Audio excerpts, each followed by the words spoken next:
ମିଛ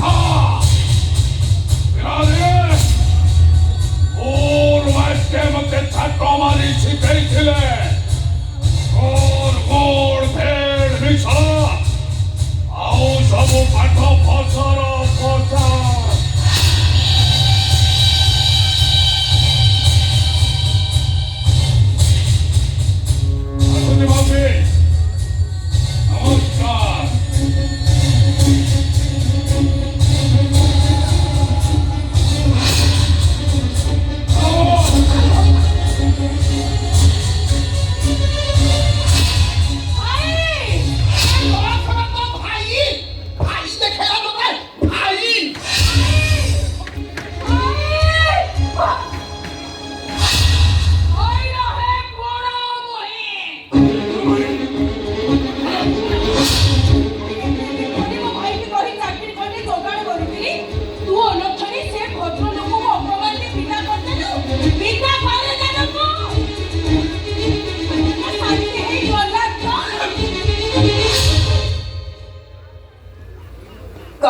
ଭଦ୍ରଲୋକ ବୋଲି କହୁଛୁ ବୋଉ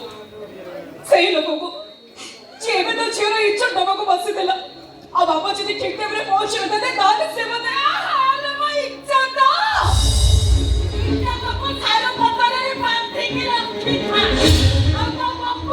ମତେ ସାରା ଜୀବନ